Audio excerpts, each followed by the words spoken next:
Hey everybody, I've had my GE 24-inch top control dishwasher now for about 3 months, and I'm going to tell you a few things I like about it and a few concerns I have in this product review. I think it's going to be easier to just hold the camera, so I hope you can deal with that. So first of all, I've had this dishwasher for about 3 months, and I did install it myself. It was super simple. I love working with Lowe's because they will come pick up your old one and drop off your new one. And of course, they'll install it too for 300 bucks. I'll put a link in the description if you want to see how the install went. So first of all, just like any normal dishwasher, it's going to have a couple of racks. One thing I do like about this dishwasher is it does have a top rack. So I'll throw large spatulas and things that will kind of stick out of the silverware tray. I can just lay those up here. So I usually just put a lot of cookware up there. So another feature I like is it has these bottle washers. So it comes with 2 clips. You can buy more. So if you do a lot of glasses that are tall and narrow, you can stick them on these little plastic poles, so to speak. And you can get these clips if you want to hold on to them. And then what you can do is when you've got cups on those little poles, you can turn on what's called the bottle jet. So the bottle jet will turn the water on to that so that water will actually shoot out of these jets. So they'll get glasses and vases and things like that super clean.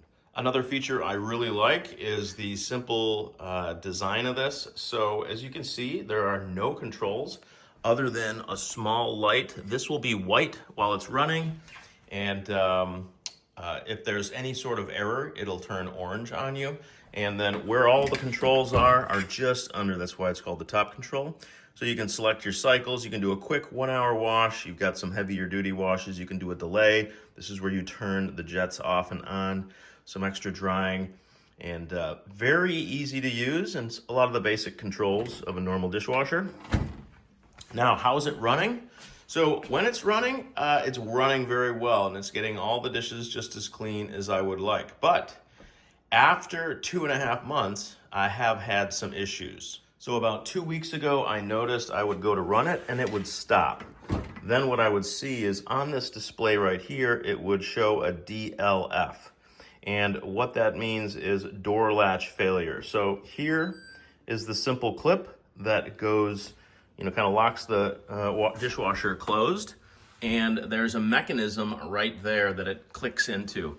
And what it means when you have a DLF error is that part is not functioning properly. Now, as you can imagine, the unit was under warranty, so I did call GE, and they sent a repairman out who brought a new door latch with him.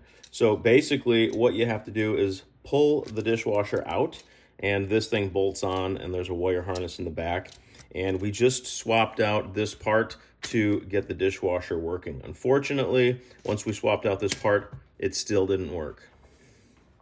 Now, as a consumer, one nice thing I like about this dishwasher is if you hold down the select cycle button and the start button for about 5 seconds, it will actually enter a diagnostic mode, and it'll run through just about every system the dishwasher has. And if there are any errors, you'll get a number that pops up here. So with my dishwasher issue, I was getting a 153 popping up in this little digital display readout.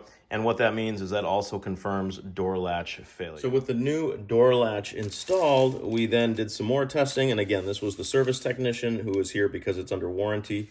And the next troubleshooting item was to replace the motherboard or control board. So this is really the brain of the dishwasher. And we ended up swapping out this board and reconnecting all the different cables to it.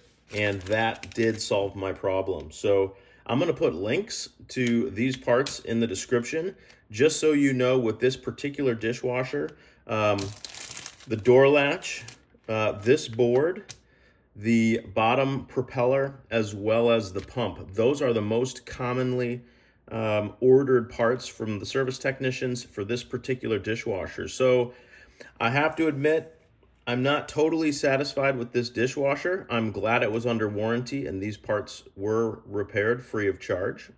But as you can imagine, with a brand new dishwasher, after having to replace 2 parts within the first 3 months when my last dishwasher ran for probably over 15 years, I am a little bit concerned.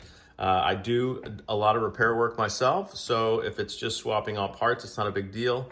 I'm just hoping that that's the last two components on this dishwasher I have to repair for a very long time.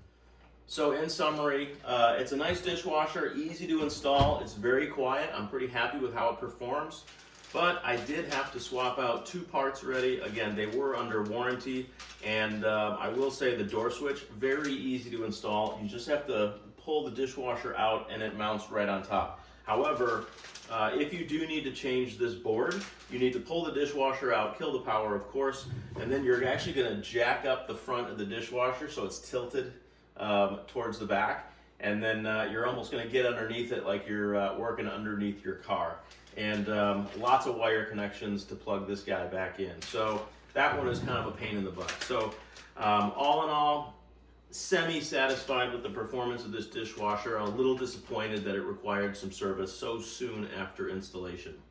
So hope this video has been helpful. Thanks for watching. Check out the description for more information and hit that subscribe button if you'd like to see more videos.